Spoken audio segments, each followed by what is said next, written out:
But we also have a fun little surprise for you involving our CEO, Zifista. And he will be becoming more a part of our show and maybe even part of the bonus round. So hopefully you guys will look forward to that. And he will...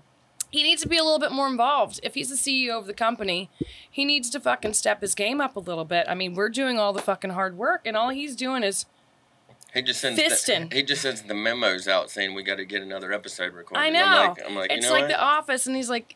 And he's always around. Yeah. He's always around. It's like one of those guys that just stands over you. Oh, no, not The Office. Office Space. Oh, yeah. He's like... Yeah. Oh, Did you get my memo? And then he has like 3 other bosses. TPS report. Then he sends the sister, and she's like, yeah. Did you get my memo? I don't know if that's... I can't do a girl fister voice. I don't know if you can do a man fister voice. Sorry, guys. That was really gross. Wait. Hard on? Tense? Hard on Tense? you. Tense. Intense. Intense? Intense. What about wigwams? Teepees?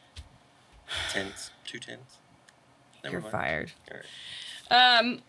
So... And I just want to say these are souvenir shot glasses from when Peyton Manning beat the Carolina Panthers in Super Bowl 50. And I believe he had a total of 124 passing yards. Dude, that was such a shitty Super Bowl watch. He's like, Peyton Manning, that was the worst time. He's like, I got to talk to my wife. I only threw 124, but he won a Super Bowl. I was also here in Nashville, and everybody loved Peyton because he was a Vole. And I love Peyton, but I love Peyton too. But I was like, if they were playing against any other team besides the Cowboys, and that's where I was. I was in San Francisco getting the. I've actually, you know what the weird thing for all you people who've never been to a Super Bowl tangent, real quick. They don't let people tailgate. I guess we were in San Francisco. For Super Bowl? Yeah, we were in San Francisco unless you have a ticket. So we were in San Francisco, and because it draws so many people. That about a mile perimeter around the stadium, you couldn't get close. So we ended up at a Marriott that had official Super Bowl memorabilia. I got a $250 Super Bowl helmet.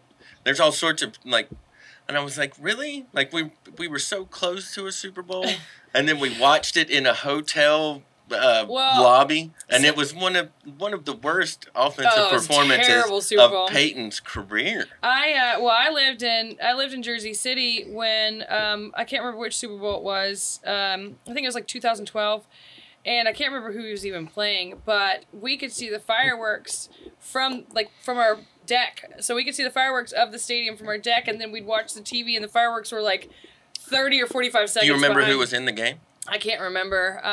It's more than likely the Patriots, and I can't remember who the other person was. Well, if it was the Patriots, it might have been no, because they would. It was in. I think it was 2012. The Giants winning at home would have been a big deal because the Patriots the only 2 times they lost were to the Giants. But anyways, so back on topic. Yeah, squirrel. We will also have a Kickstarter campaign that, if you are liking what you see, we'll have the availability for you to come join us on set. Yeah, and we'll. And this might even be our bonus round right here, since we went off on a tangent, and then we're talking about our Kickstarter campaign. So this could be part of our bonus round. Yeah, we'll see how that works out. All right, back on topic. Round 2. This is more about And it won't be bonus round if you keep calling it round 2. Well, I'm trying to mix it in there because it doesn't matter how long the bonus round is. So, anyways, we're definitely going to keep that timer going. Or we could, anyways. So if you do cheat, you do need to have that conversation. I mean, because the person might react. Well, let me ask you that now. To what level, degree? And I'm not saying this for me personally, because I will say this honestly. I've never cheated on any girlfriend that I've ever had, and I know that that's a rarity. And I have had girlfriends who have cheated on me, and honestly, if they would have never told me, you wouldn't have known. Then I wouldn't have cared. Oh, yeah. It was one of these things that it became a deal breaker because they felt so guilty that they wanted to tell me. Well, as soon as they told me, it made me feel like I had to make a move. It was like, if you're going to tell me that you went and slept with somebody, if they would have never told me, then I would have been fine with ignorance is bliss. Well, but as soon as they told me, now I feel like, especially if I know that multiple people know. Yeah. Like, if I know my friends know, and I know that people know. Well, there was a moment to where, like, I mean, like, I loved this person, like, had no reason to cheat whatsoever. Right. Went out one night. Apparently, I was dancing with somebody, and I made out with them on the dance floor. Had no recollection. I mean, it went months. You were probably drugged. And it was before I went to go move to another state that somebody was like, you were drugged for sure. No, it was just my friend. But, like, I hadn't been drinking for a while, so, like, 3 drinks got me just, like, blackout drunk. And so, like, I'm telling you, like, 3 months later, somebody was told, like, they, like, reenacted the night, and I was like, excuse me, what? Yep. I did what? I made out with somebody? I was like, I had no intention of cheating. No reason to. So I immediately went and I was like, look, I didn't even know about it until right now. Don't remember any of it. I had no reason to. I mean, I think becomes a point of contention too, because I can relate to. He was still upset, but I came straight to him as soon as I found out, because I was like, the first thing, as soon as I found out, I was like, well, I have to tell this person. Right. I have to tell him. Because I didn't have any recollection. I was like, I had no reason to, but I don't. Sometimes it just happens. But alcohol is obviously so in the same vein. All right. So let's deep dive into this just for 1 second. Okay. So you're dating somebody at this time, one-on-one, and then you went to a party. We just went out one night with a bunch of friends. Okay. So it was a group of people. Was the guy there? Was your boyfriend there? No. Okay. So you went out with. Okay. And then, did you just make out with that person? Yeah. Okay. Just on the dance floor. So, did you tell him out of guilt? Did you tell him out of... I told him because out of guilt. Right. I was like, so, I didn't even realize I did it. You should know about this. But this is what I'm getting at. If I was your boyfriend, at that time, I would prefer you didn't tell me. Honestly, because of that reason, like, you're telling me because you feel guilty. Yeah, and if it meant and if it meant nothing, and that hold on, wait, and we could get back to the relationship being 100%, I would prefer you not tell me. Oh, it didn't mean anything. But I think that the idea of knowing. Yeah, with me knowing and like him not knowing, because if I wouldn't have known anything about it, I could have gone on in life and been perfectly happy because I didn't know anything. I didn't. But that's what I'm saying too. It's hard. It's so hard once the information is given. It's out of the box. Yeah. It's like there's a magic box, and it sounds fucked up. Yeah. It sounds really fucked up to explain it. Yeah. But to me, let's say that I felt my soulmate, and let's say it's me and you, and that you're telling me this story. If plan A is that you don't ever tell me, and that it never comes to me, and then we were married, had kids, and blah blah blah, and had lived a happy life, that would be the preference for me to have gone down. Now, as soon as you tell me.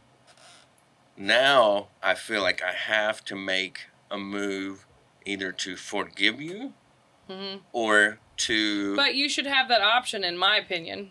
I'm not saying... I'm saying me personally. Yeah. I'm saying I am a strange bird, but I would much prefer... Yeah. That if there was a degree of... But what if it's happening over and over and over again? You would just rather not know? Well, I think you would know, though. I think it would be a... I know some people who do that to their significant others, and it's so fucked up. Oh, no. No. This is way different. Now, I'm not talking about deliberate... lying. I'm talking about it was a one-off, and you feel like you made a mistake, and you feel like to ease your guilt, you need to tell your significant other. Yeah. To me... If it really is that might be a deal breaker. Yeah. That might be, and but it's so hard. And the thing is, I believe that everybody out there would have a different.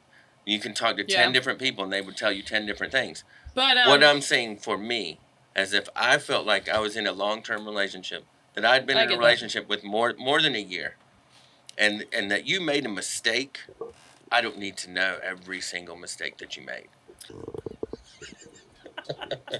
No, I'll say this. I was actually, it was in the Florida Keys, and there was a rather attractive... This can also be in the bonus round. There was a rather attractive young lady that I thought we were just sort of dry humping. And the clothes started coming off. And I was like, I wasn't expecting it. And then she started clenching, like, her butt cheeks. So it squeezed her. Yeah. So now she's making me work for it. So by the time I was actually, let's say, deep penetration, it was over. Have you ever slept with someone you work with? Yeah, but I'm the kind of person, I don't like to date somebody that I work with. And if I do, it's usually the manager. Wait. Hold on. I did meet my husband at Fridays, okay, yeah. but people didn't know that we were dating for 3 months. And even to this day, one of the managers that I dated when I worked at Buffalo Wild Wings, like, one of my friends still does not believe me that we dated. Because, like, I just don't like to tell people. Did she think that the marriage came out of nowhere? Well, no. This is a person, back when I was 19, that I dated the manager at Buffalo Wild Wings.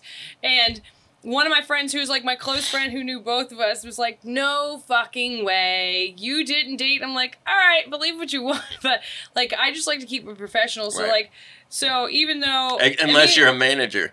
I'd like to keep it professional unless you can help me out with my career. I was never the manager, so... in these situations.